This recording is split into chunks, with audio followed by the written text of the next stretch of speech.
2024년 6월 25일 6.25가 발발한 지 74주년이 되는 오늘입니다. 이종근의 HQ 시작하겠습니다. 오늘 화요일입니다. 이종근의 HQ는 오늘 6.25 74주년을 맞아서 국민들의 여론조사, 설문조사들을 좀 다 찾아봤습니다. 우리나라 국민들은 국민들이 6.25에 대해서 어떻게 생각을 하는지, 또 우리 고등학생들은 6.25에 대해서 어떻게 생각해 왔는지 설문조사를 통해서 우리 국민들의 6.25에 대한 인식을 여러분들께 함께 공유할까 합니다. 자, 첫 번째는 오늘의 아시아투데이죠. 오늘 아시아투데이는 어떤 내용으로 여러분들과 함께 공유하려고 했는지 한번 찾아보겠습니다. 오늘의 아시아투데이 일면 톱은 어차피 또 되면 김 빠진 민주전대라는 제목입니다. 어제 그제 국민의힘의 전당대회와 관련해서 앞서거니 뒤서거니 하면서 이번 전대에 출마의 뜻을 선언한 사람이 4사람이나 있었죠. 정치면은 국민의힘의 내 후보와 관련된 이야기들로 거의 도배됐습니다. 그런데 민주당은 이 기사가 도배되고 있군요. 어차피 또 대명, 또 당대표는 이재명이다 라는 내용입니다. 그만큼 이재명이 또다시 나옴에 따라서 민주당의 이 전당대회가 관심이 있을까? 없겠지 하는 그런 내용입니다. 이재명은 사실 좀 비겁합니다. 자기가 나오려면 내가 나오겠다. 그리고 어떤 뜻을 갖고 나오겠다. 나를 좀 잘 봐달라. 뭐 이렇게 얘기해야 되는데 지난번 총선이 끝난 다음에 이렇게 얘기했습니다. 아이고 이제 지치고 피곤해서 하라고 해도 못해요. 마치 안 나올 사람인 것처럼요. 또 그의 최최 측근이라는 뭐 김지호라는 사람 뭐 등등 이 사람들의 방송에 나와서 뭐라 그러는지 아십니까? 이재명 대표 이제 다시는 안 나올 겁니다. 이제 지쳤어요. 라고 이야기했습니다. 근데 갑작스럽게 마음이 변했을까요? 아닙니다. 이 사람은 이미 5월 전부터 계획을 했습니다. 4월 달에 박찬대라는 사람을 원내대표로 단독으로 입후보 시킬 때도 이미 자기가 만약은 아니죠. 자기가 이렇게 6월 달에 연임을 위해서 사퇴할 경우 나의 아바타, 내가 하라면 하라는 대로 하는 내 코딱지마저 후벼줄 수 있는 내 코털을 뽑아줄 수 있는 그런 박찬대를 지명은 아니지만 시킨 것도 역시 큰 뜻. 지금 이렇게 한 2개월을 비우지만 2개월 비울 동안 저 사람은 내가 그래도 안심할 수 있어. 나의 뒤통수에 칼을 꽂진 않을 거야. 내 뜻대로 그냥 그대로 할 사람이야. 라는 생각으로 박찬대를 원내대표로 단독으로 입후보시켜서 당선시킨 것입니다. 제가 보기엔 물론 제 뇌피셜입니다만 안 그렇다면 박찬대 같은 그런 충성파 중에 충성파를 원내대표로 그렇게까지 무리하게 시킬 이유가 없었겠지요. 그래서 당대표직을 사퇴하면서 떳떳하게 당대표 나가겠다라고 이야기하지 않고 출마를 하지 않을 것으로 확정했다면 사퇴하지는 않았을 것. 이렇게 않을 것이라는 말을 3번이나 중첩돼서 부정으로 씁니다. 부정으로 쓰는 건 그냥 긍정 한마디 하면 될 거를 왜 이렇게 부정 하지 않을 것으로 확정했다면 사퇴하지는 않았을 것이라고 이렇게 비비 꼬아서 얘기했을까요?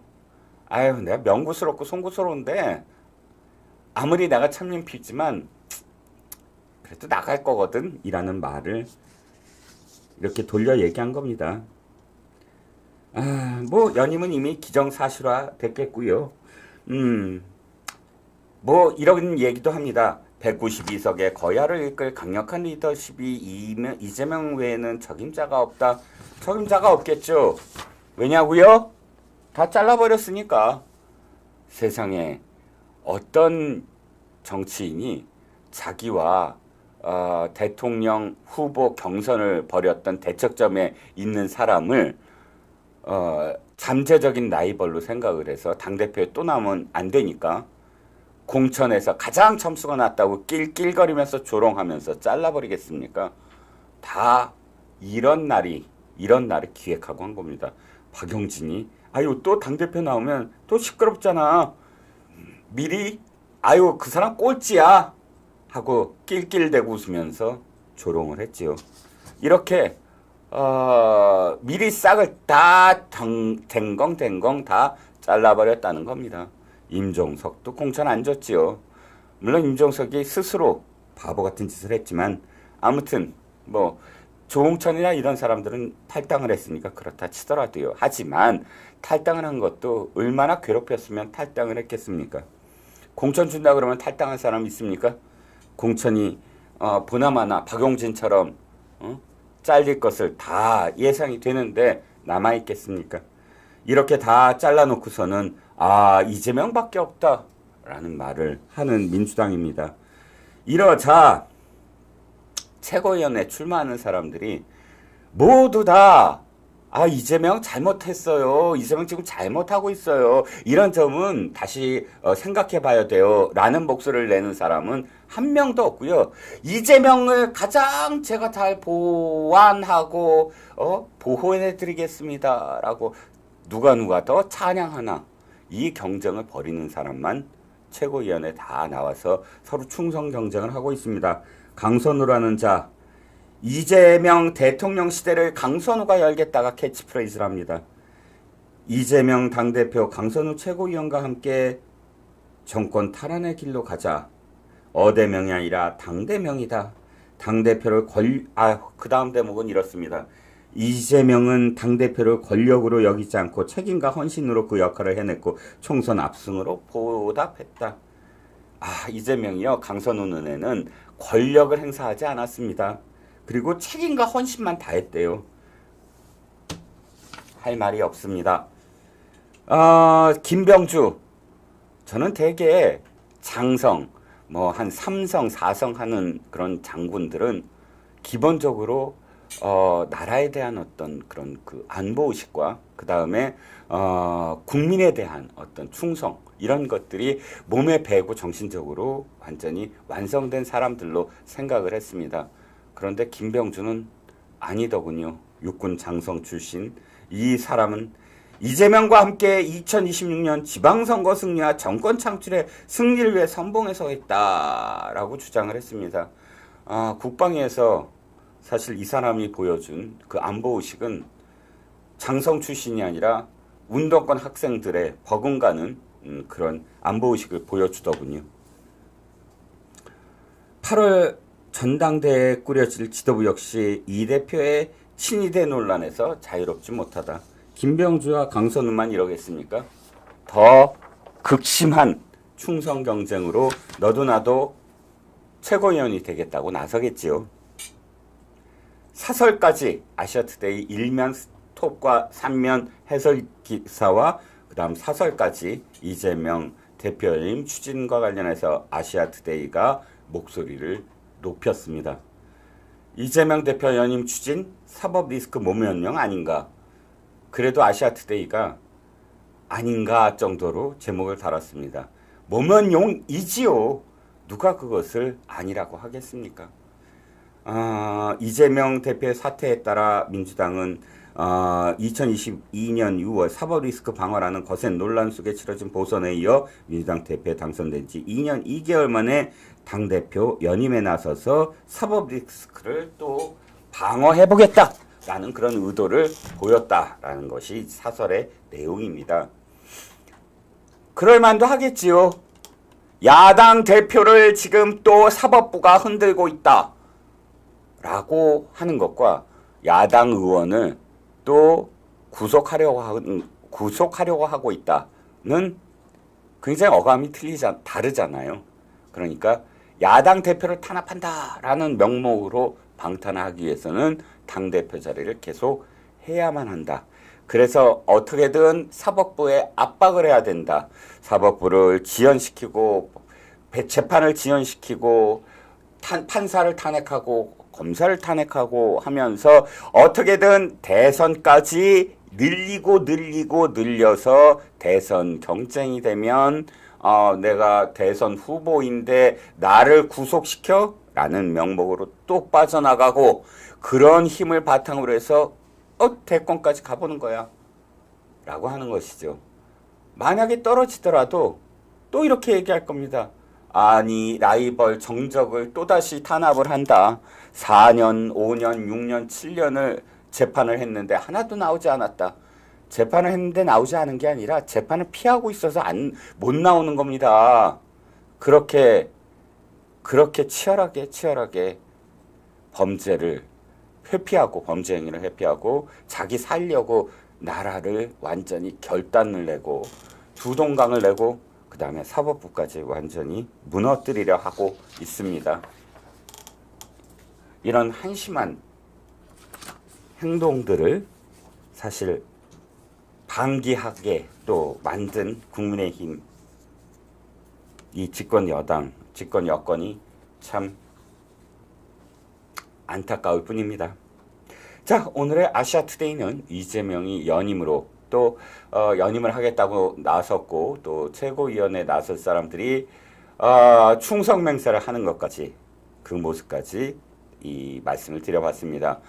석유나무님, 이남진님, 제우스님, 망고강사님 다들 모여주셨군요. 감사합니다. 자, 한번 힘차게 오늘의 작전 명령으로 넘어가 보겠습니다. 오늘의 작전 명령은 이겁니다. 김만배 신앙님 조작 인터뷰. 이재명은 이미 다 알고 있었다. 이재명은 알고 있었다. 입니다. 지금 동아일보 기사부터 한번 얘기해보죠. 단독 따라서 6월 25일자 동아일보입니다. 검찰은 김만배 신앙님이 이재명 비리 숨기려고 보도를 조작한 것이라고 판단하고 있다라는 겁니다. 이 판단이 왜 중요하냐고요? 자, 신앙님과 김만배를 지금 구속했잖아요. 그리고 신앙님을 소환했습니다. 이제 김만배도 또다시 소환할 겁니다. 일단 구속영장에는 배임 증수재 혐의입니다. 배임 증제 한 사람은 또 한 사람은 배임 수재입니다. 이렇게 해서 배임 증수재 혐의로 구속영장을 청구했지만 그러나 이 사건의 핵심은 뭐죠? 이재명을 대통령으로 만들기 위해서 윤석열을 대통령에서 떨어뜨리기 위해서 여론을 조작하기 위해서 가짜 뉴스를 생산하고 대선 직전 투표일 직전 사흘 전에 이것을 퍼뜨린 그런 혐의입니다. 민주주의를 파괴한 혐의이죠.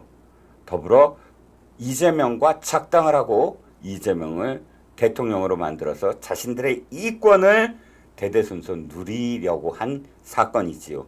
단순히 배임 증수재 사건이 아닙니다.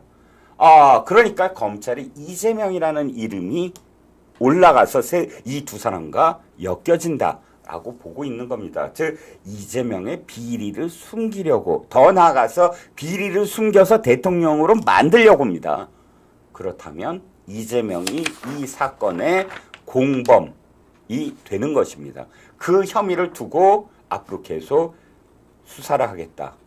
그리고 그런 쪽으로 기소를 하겠다라는 것을 지금 다짐하고 그 의지가 있다라는 것을 이 기사에서 엿본다는 겁니다. 이종근, 너는 뭘 도대체 근거로 해서 이재명이 김만배와 신앙님과 공범이라고까지 추정을 하고 있니? 라고 물으실 겁니다. 월간조선 2023년 11월호에 실린 특집 기사가 바로 그 대표적인 근거입니다. 김만배, 이재명, 언론, 문재인 검찰은 어떻게 대장동 몸통을 이재명에서 윤석열로 둔갑시켰나? 대선 개입 여론 조작 사건 전말입니다. 저도 이거 2023년에 이 기사를 보고 정말 이렇게까지 했구나 라고 깨달은 기사입니다. 자, 들어보세요. 대장동 사건은 어떻게 터졌습니까? 바로 2021년 8월 31일 날 터졌습니다. PD님 밑으로 내려가시면 이 기사는 타임라인을 쭉 설명하고 있습니다. 한번 내려가 보시지요. 자, 요 정도에서부터 시작이 됩니다. 8월 31일 박종명 기자, 경기경제신문의 박종명 기자가 이재명 후보님 화천대유는 누구 것입니까? 라는 제목으로 대장동 의혹을 터뜨립니다. 이때부터 이재명은 바빠집니다. 자, 9월 14일입니다. 바로 8월 31일에서 보름이 지난 9월 14일 이재명 경기도지사가 갑자기 인터뷰를 합니다. 뭐라고 하는지 아십니까? 대장동의 투자회사, 대장동에 투자해서 지금 이득을 취한 그 투자회사 대표가 법정에서 저보고 빨갱이 공산당 같다고 했다 라고 언급을 합니다. 유의해서 보십시오. 공산당이라는 말이 등장합니다. 언제? 9월 14일 날.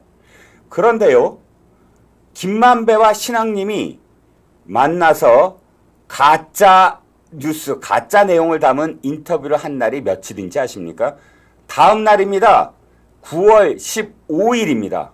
9월 15일 날 신앙님과 김만배, 한국일보 계열사에 있었던 두 사람이 선후배로서 만나서 바로 작당을 한 것입니다.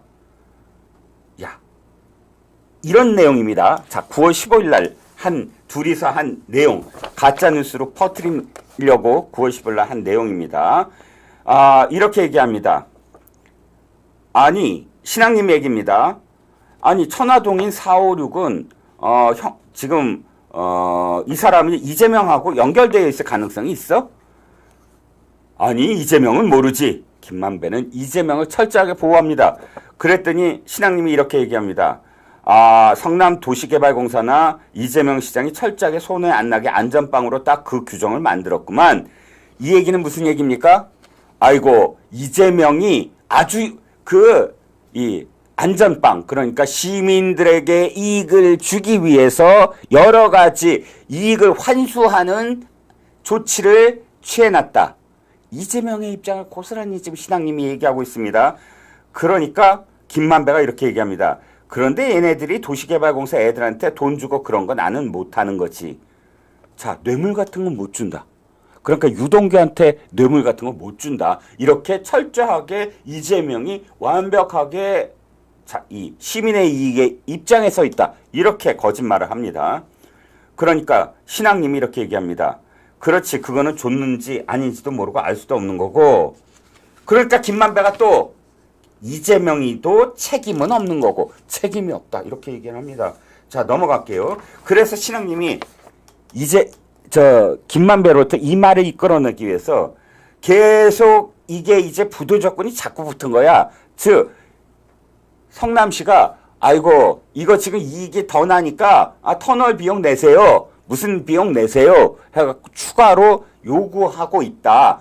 부대 조건이 계속 붙는다.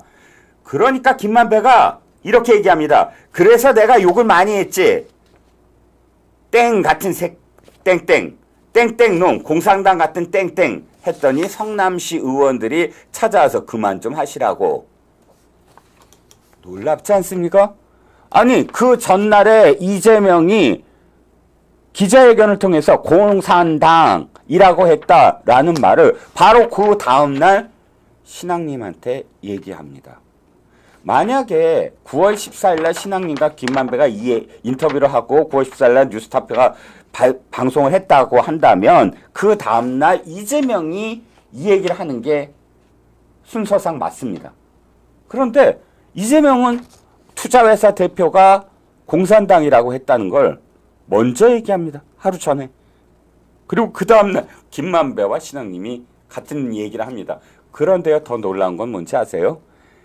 9월 15일 날 이 인터뷰를 했는데 이 인터뷰 언제 보도됐습니까? 6개월 후에 보도됩니다. 그 다음 해 3월 6일 날 투표일 사흘 전에 보도됩니다. 투표일 사흘 전에 보도될 내용을 6개월 전에 이재명은 만나서 이야기도 하지 않았는데 똑같은 내용을 기자들 앞에서 이야기한 겁니다. 무슨 뜻이죠? 이미 이재명과 김만배는 이런 방향으로 되치기를 하자. 첫 번째, 아이고 김만배가 이재명을 욕을 했다. 이건 무슨 뜻? 김만배와 이재명은 같은 편이 아니다. 김만배와 이재명은 적대적 관계다. 김만배는 돈을 번 거를 그대로 가져가려고 하는데 투자회사니까. 이재명은 시장으로서 시민들의 이익을 위해서 돈을 계속 가져갔다. 그러니까 이게 뭐가 잘못이냐. 시장은 시민들을 위해서 이렇게 회수를 했던 능력 있는 자고, 나는 업자로서 돈을 더 많이 이득을 취하려고 했는데 시장이 그거 참 공산당 같이 돈을 뺏어갔다. 이렇게 상황을 조작해버린 겁니다. 그리고 이재명과 짜고 이렇게 한 거겠죠. 이재명 지사는 언론에다 얘기해라. 나는 신앙인과 만나서 이 얘기를 한 다음에 대선 직전에 이걸 터뜨려보자. 이런 작당을 하지 않았다면 9월 14일 이재명이 기자들 만나고 9월 15일 김만배가 신앙님을 만나는 이 놀라운 타임 스케줄이 이루어질 수 있겠습니까? 불가능하겠죠. 그런데 기가 막힌 건 그 다음에도 계속 여러 가지 일들이 벌어집니다. 이재명이요, 화천대유에 지금 그러니까 이 자회사들 천화동인이 이 대장동 토건 비리다. 대장동 토건 세력들이 지금 이걸 하고 있다라고 페이스북에 올립니다.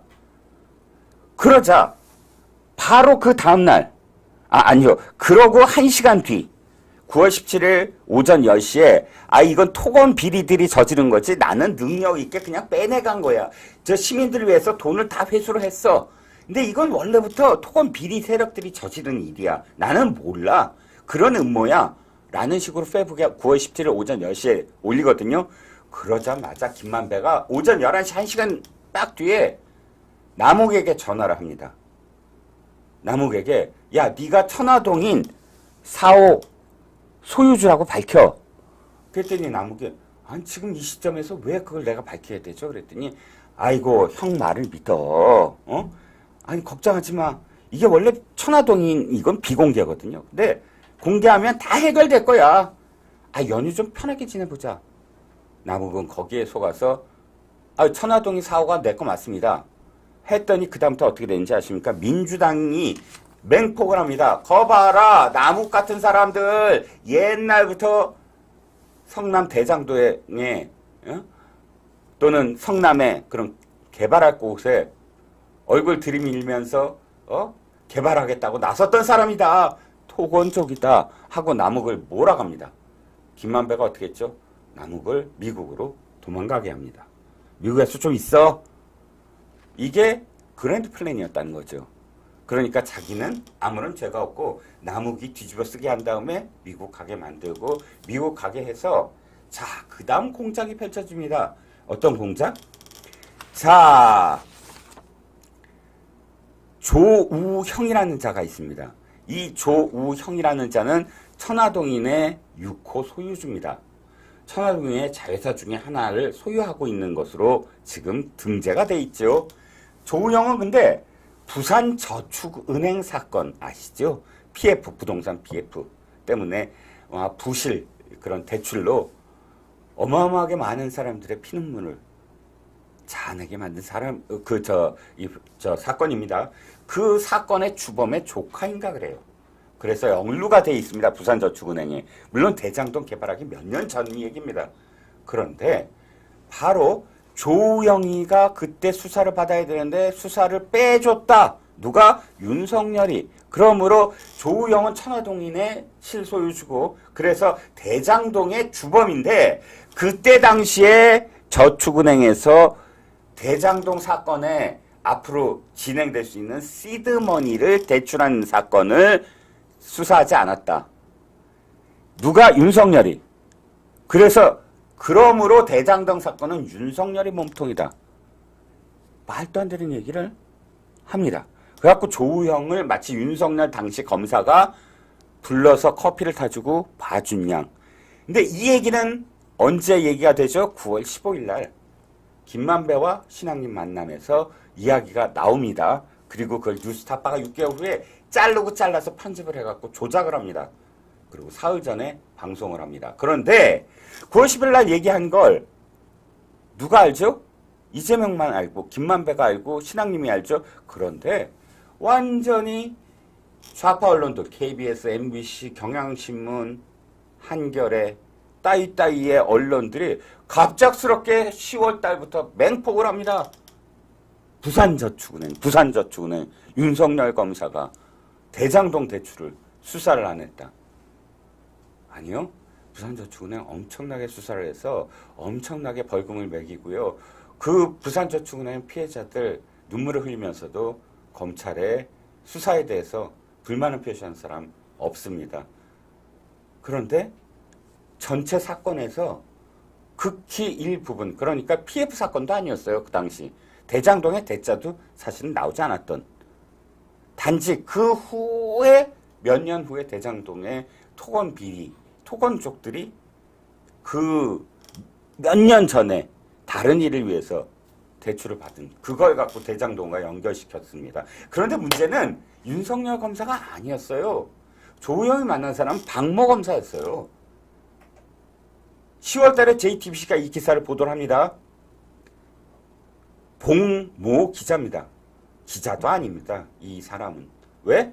당시에 조우영하고 취재를 했는데 조우영이 지금 봉 기자한테 봉모라는 놈 그러면 안 되죠. 봉모라는 사람한테 이렇게 얘기합니다. 아니요, 난 박 검사 만나랬지 윤석열 검사 만난 적이 없어요.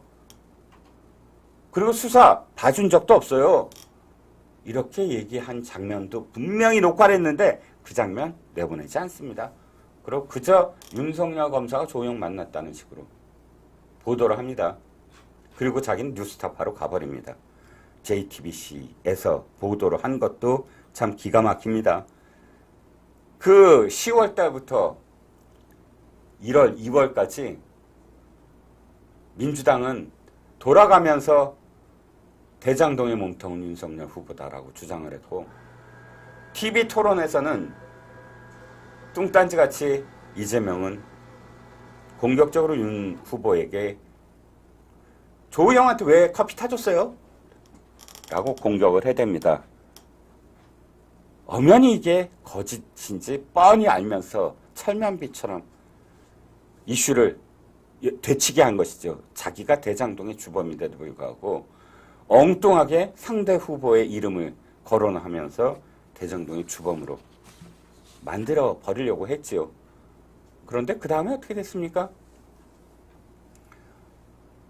3월 6일 날 뉴스타파가 이걸 보도한 다음에 몇 천만 원을 들여서 민주당 캠프는 바로 몇 시간도 안 돼서 뉴스타파의 보도에 진짜 시간차 얼마 안 돼서 페이스북에 기사를 올리고 SNS에 퍼뜨리고 문자 메시지를 487만 건을 보냅니다. 서로 연결되지 않았으면 제가 9월 14일부터 이 3월 6일까지의 모든 타임라인에서 이재명과 김만배와 신앙님과 좌파 언론들이 공모하지 않았다면 이렇게 촘촘히 사건을 벌이지 못합니다. 자, 들어오세요. 또 다른 사건이 있습니다.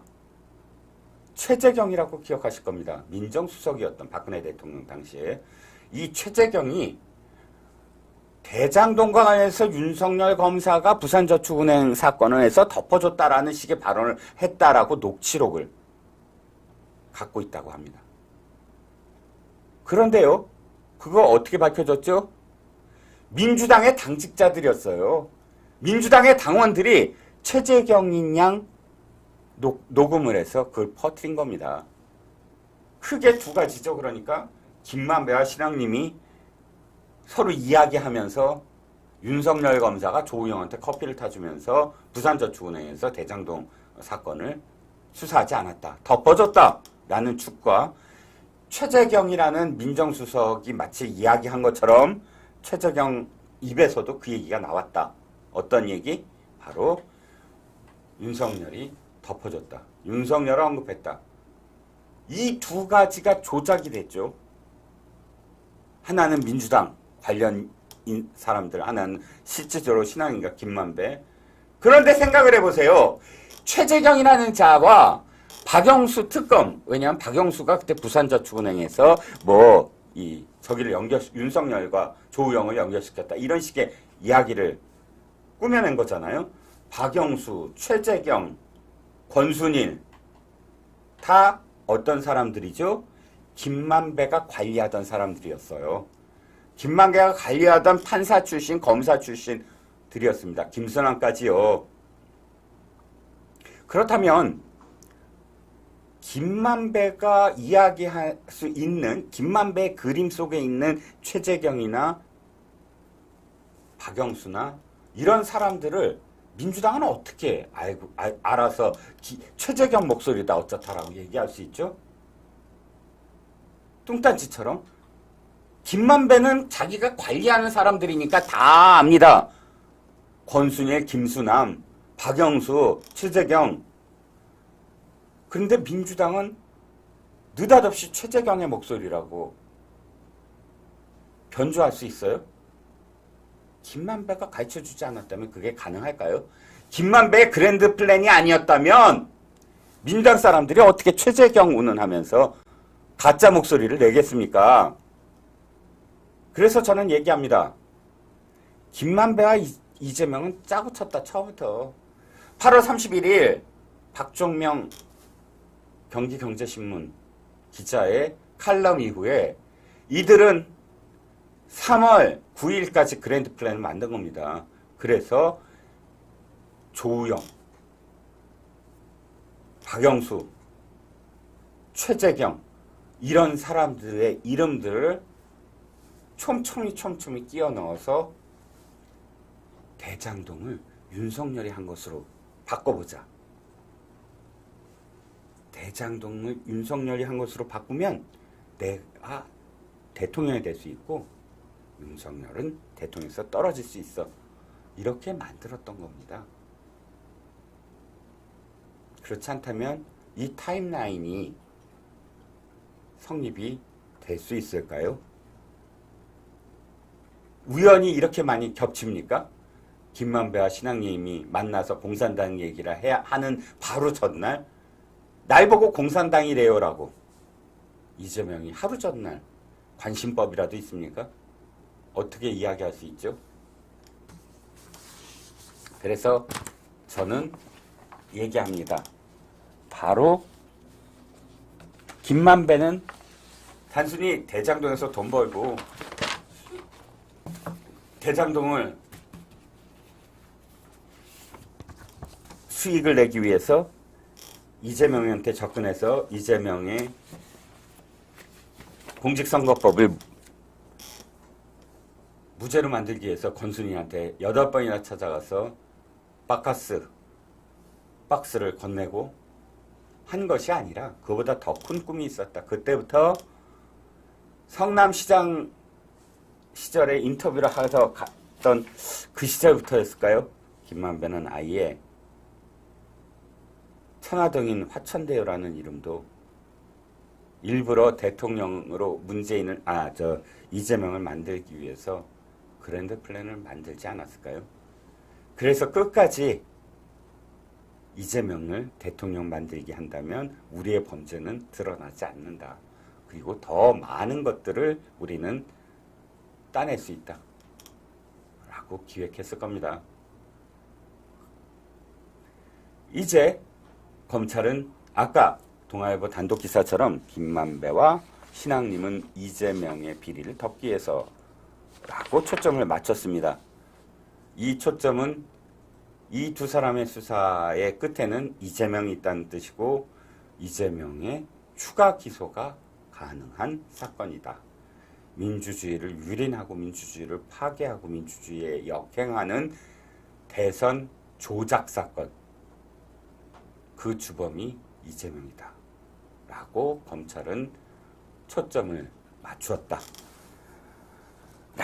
여기까지 오늘의 작전 명령을 해보았습니다. 신옥강님도 들어오시고요. 향기로운 꽃님도 들어오시고요. 윤세윤님도 들어오시고요. 여러분들 대단히 감사합니다. 자, 오늘의 이슈로 넘어가겠습니다. 오늘의 이슈는 바로 청문회입니다. 정말 끔찍한 장면이 연출이 됐습니다. 정복을 입은 군 장성을 일어나세요, 반성하세요, 퇴장하세요, 그 뒤통수에다 대고 그냥 반성하지 말고 두 팔 들고 다리 들고 있어요. 낄낄낄. 이 장면을 목도로 했습니다. 오늘 6.25입니다. 6.25 74주년. 6.25 74주년 우리는 어떤 생각을 해야 될까요? 나라를 위해서 목숨을 바친 그리고 숨져간 우리 군인들을 생각하는 날입니다. 왜 정복을 입은 군인들에게 예의를 갖출까요? 그들은 언제라도 6.25와 같은 우리나라를 침략하는 세력에 대해서 언제든 전쟁터로 달려가서 목숨을 바칠 수 있는 그런 사람들이기 때문입니다. 그래서 전쟁이 일어나건 전쟁이 일어나지 않건 평상시에도 정복을 입은 군인들에게 최대한의 예우를 해주는 것입니다. 그런데 국회의원들한테 우리는 이런 권력을 주어지지 않았습니다. 국회의원들이 자기네들끼리 판단해서 자기네들끼리 이것이 옳다 그르다 재단을 하고 그래서 그르다라고 생각하는 그런 부분에 대해서 자기네들끼리 판정을 내리고 그 판정에 따라서 반성하라, 나갔다 와라, 이런 폭언과 조롱과 망언을 할 권리를 우리는 주지 않았습니다. 아니요, 그 누구에게도 그런 권력은 없습니다. 왜? 우리는 근대 국가에 살고 있기 때문입니다. 근대 이후의 국가는 말이죠. 근대와 전근대의 차이는 법에 있습니다. 법률에 의거하지 않고는 어떠한 혐의도 범죄자도 피의자도 처벌할 수 없다. 법의 테두리 안에서. 그래서 사법부의 재판 과정에서도 판사가 피의자를 조롱하거나 하지 않습니다. 인신공격을 하지 않습니다. 하물며 국회에서 청문회 과정입니다. 청문회는 피의자를 불러내서 죄의 여부를 따지는 자리가 아닙니다.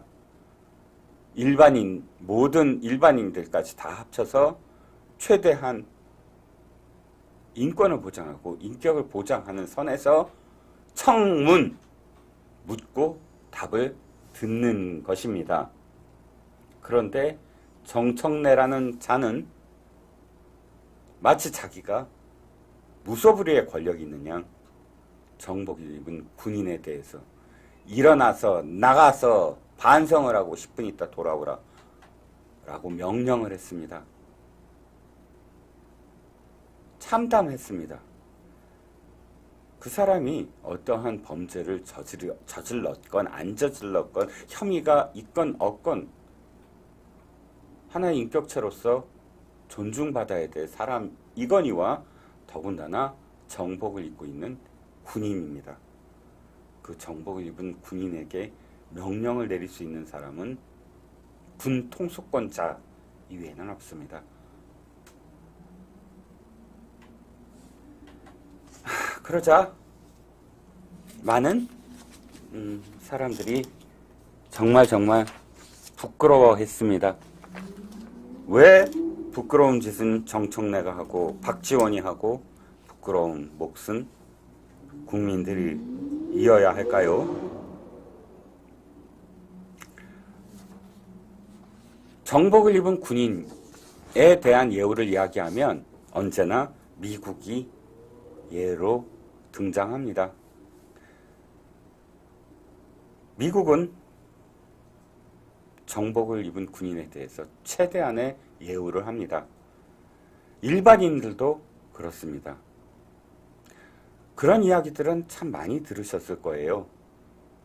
군인이 이코노미석에 타고 있는데 비즈니스석에 있던 일반인이 벌떡 일어나서 이코노미석에 앉아있던 군인에게 가서 내 자리를 양보하겠습니다. 제 자리에 와서 앉아주십시오. 라고 하는 장면 유튜브에서 많이 보셨을 겁니다. 그리고 휴가를 받아서 귀향한 군인이 가족들과 껴안고 울 때 지나가던 사람들이 모두 박수를 치면서 그 군인에게 이렇게 이야기하는 장면 많이 보셨을 겁니다. 고맙습니다. 여러분들이 있기에 우리가 이렇게 살고 있습니다. 우리 미국이 지금 이렇게 존재하는 이유가 여러분들 덕분입니다. 라고 따뜻하게 인사말을 건네고 박수를 보내는 장면 말이지요. 미국은 사상자 통지에도 정말 배려를 합니다. 가족에게 통보하러 갈 때 군 장교는 인근 지역의 병원에 또 소방대에 미리 연락을 해둔다고 합니다. 혹시나 혼절을 할까 봐요. 어머니나 아내가 아들이나 남편의 전사 소식을 듣고 갑자기 쓰러지지 않을까, 그렇게 대비까지 하면서 찾아간다고 합니다. 그리고 가족을 위해서 언제나 정중하게 위로의 편지도 하고요. 또 이 편지에는 그 고인의 지휘관, 상관이 고인의 얼굴에는 웃음이 떠나지 않았었다라는 등 지휘관이 기억하는 고인의 성실한 복무 태도나 또는 인간적인 면모에 대해서 기술했다고 합니다. 물론 성조기를 두른 이 군인들만이 아니라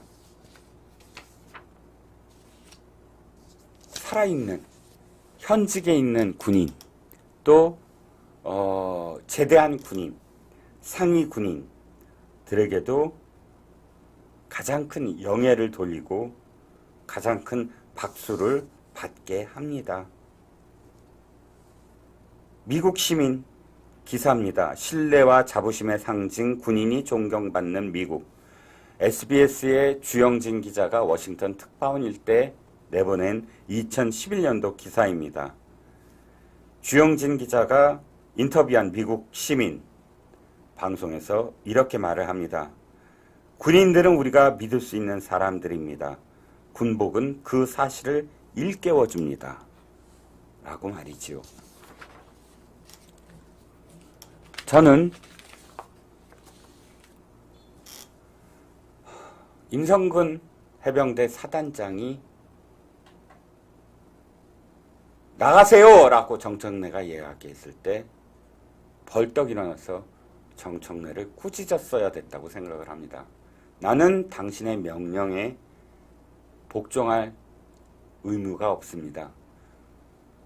나의 혐의는 나의 혐의이겠지만 나는 그것을 재판정에서 다루겠지만, 그러나 어떠한 사람도 나의 군복에 무례하게 명령을 내릴 수는 없기 때문입니다. 나는 나갈 수 없습니다. 라고 말을 했어야 합니다. 그는 자신을 지키는 것이 아니라 자신의 군복의 명예를 지켰어야 합니다. 그래서 군인들이 그것을 보고 긍지를 잃지 않게 했어야 합니다. 그렇지 않은 점을 임성근 사단장은 반성해야 한다고 생각합니다. 자, 6.25 74주년을 맞아서 제가 기사를 좀 찾아봤습니다. 2020년 기사입니다.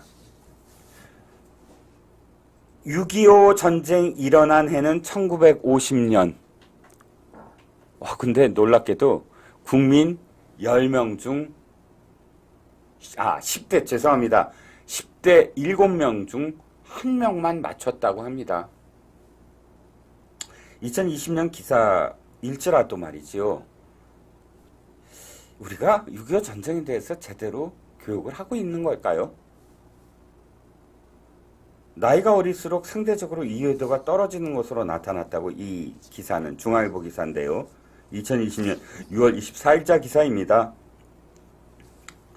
6.25 전쟁이 일어난 시기 정확히 아는 비율. 연령별로 했을 때 20대는 45.6%, 30대는 50%, 40대는 71%, 50대는 79%, 60대 이상은 68%. 놀랍지 않습니까? 20대는 50%도 안 되네요. 1950년이라는 걸 기억하지 못할까요? 그 정도 숫자를 기억하지 못한다고요? 자, 그 다음 보시죠. 6.25 전쟁의 배경과 과정을 물어봤습니다. 그랬더니 말이죠. 20대는 북한이 예고 없이 그냥 쳐들어왔다 이 정도. 40대는 김일성의 침공의지와 스탈린의 백업. 50대는 북한군 소련 지원 없었으면 군사력 그렇게 뛰어날 수 없었다. 60대는 일요일에 소련군 탱크를 앞세워 남침. 그 이상은 모른다. 70대는 전쟁에 준비하지 못한 이승만 정부에도 책임이 있다. 이렇게 답을 했다고 합니다.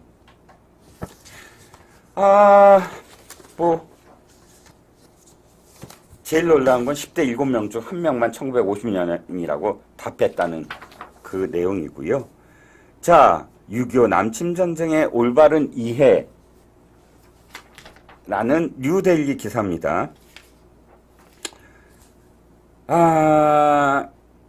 이 기사는 2019년도 기사입니다. 6월 18일 자유민주연구원과 국회 자유포럼이 여론조사기관 공정에 의뢰해서 6.12 관련 여론조사를 실시했는데 국민 36.6%가 전쟁이 일어나면 도피하겠다. 이렇게 대답을 했다고 합니다. 물론 국민의 52.6%가 북한군에 맞서서 싸우겠다라고 대답을 했습니다. 두 사람 중에 한 사람이 싸우겠다라고 이야기한 건 저는 정말 긍정적이고 프라이드를 갖습니다.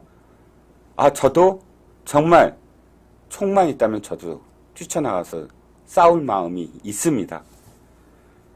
어떻게 해서 만들어진 우리나라, 대한민국인데요. 그런데 20대의 47.9%가 도피하겠다라고 대답을 했다고 하는군요. 안타깝습니다. 그런데 일부에서는 아직도 6.25 전쟁이 한국과 미국이 야합하여 도발한 북침전쟁이다 라고 주장하는 종북주의자들이 있다는 사실입니다. 2016년인가요? 2016년 맞을 겁니다. 초등학생들한테 6.25가 남침입니까? 북침입니까? 물어봤더니요. 70% 가깝게 북침이라고 대답을 했대요. 그때 정말 깜짝깜짝 놀란 분들 많습니다. 이건 다 교육이 잘못된 거다. 어떻게 그렇게 교육을 했느냐? 라고 했는데 조금 더 알고 봤더니 초등학생들이요. 북침이라는 말을 잘못 이해한 거예요. 북침이라는 말을 북한이 침략했다. 이렇게 줄였다고 생각을 했다고 합니다. 좀 기가 막히긴 해요. 그러니까 다행스러운 점은 얘네들이 대한민국이 북한을 침략했다라고 생각하는 건 아니구나 라는 점에서는 다행스럽지만 북침, 남침이라는 말조차 제대로 인식하지 못하고 있다. 사실 많은 앞에 얘기랑 좀 비슷한 얘기긴 하죠.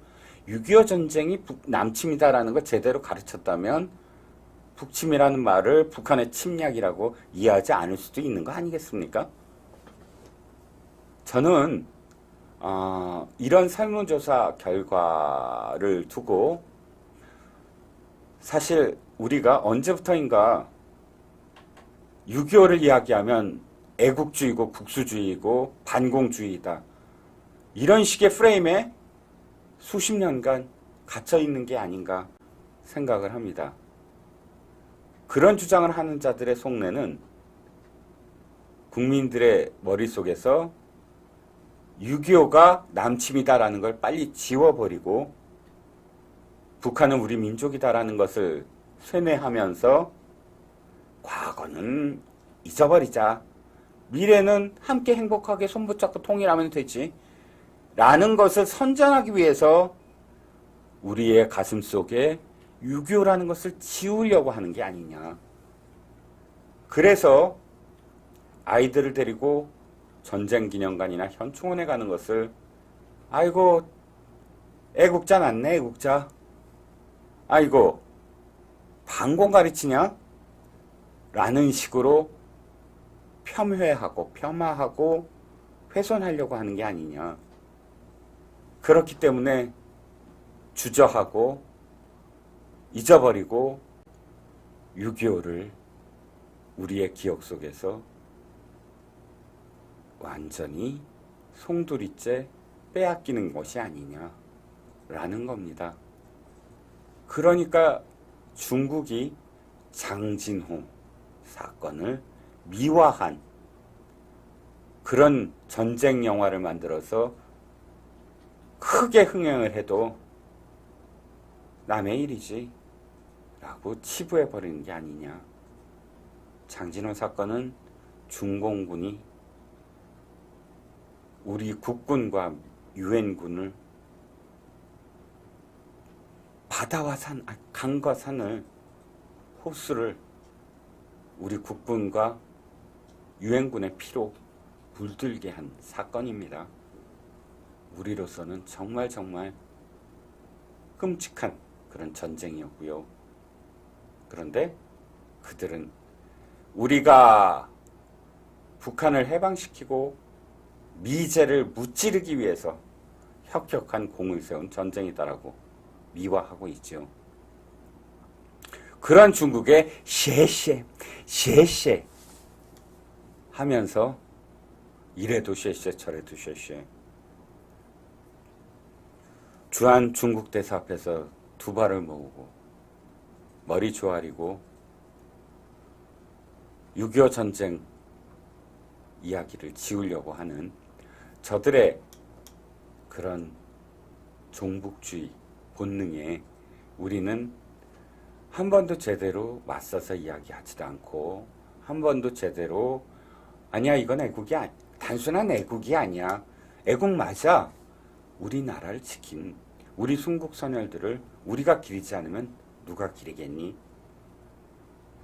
우리는 그런 분들 있었으므로 지금도 그런 일이 있을 때 그런 침략이 있을 때 우리나라를 지키려고 뛰어들 수 있어 라고 자신 있게 말해야 되겠죠.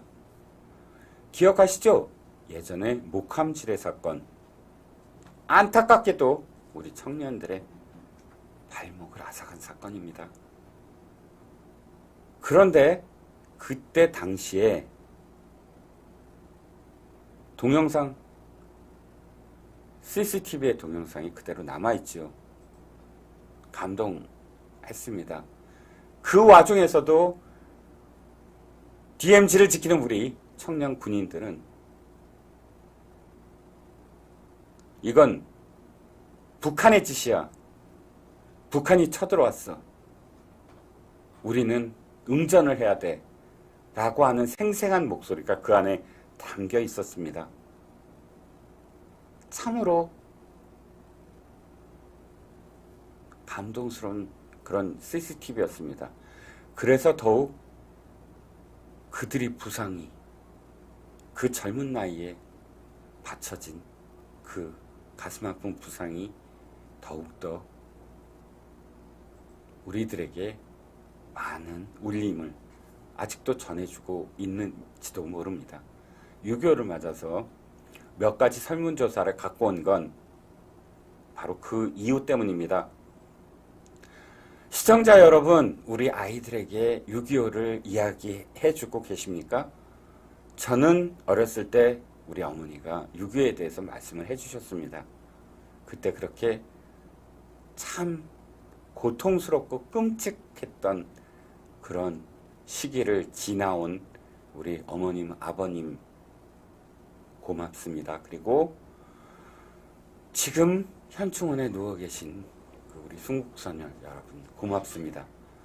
그리고 정복을 입고 DMZ를 지키는 정복을 입은 것이 아니라 군복을 입고 DMZ를 지키는 우리 국군 용사 여러분 고맙습니다. 이제 우리는 이런 반공주의 운운하는 프레임에서 벗어나서 우리가 지켜야 될 이 나라와 이 나라의 가치와 이 나라의 이념에 대해서 우리 아이들에게도 꼭 일러주고 가르쳐줘야 된다고 생각을 합니다. 그래서 다시는 저런 선물 결과가 나오지 않게 했으면 좋겠습니다. 6.25가 벌어진 해가 몇 년? 그러면 초등학생의 10명 중에 7명은 1950년이요 라고 대답할 수 있는 세상이 됐으면 좋겠습니다. 우리 국민의 10명 중에 7, 8명이 그런 전쟁이 벌어나면 나는 총을 들고 싸우겠습니다 라고 대답하는 세상이 됐으면 좋겠습니다.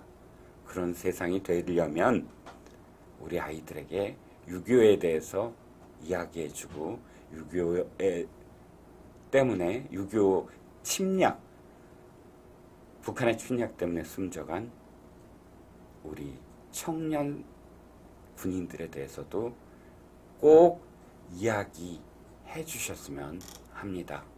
어제 이어서 오늘도 제가 6.25와 관련된 이야기로 이렇게 이종훈의 HQ를 마무리하겠습니다.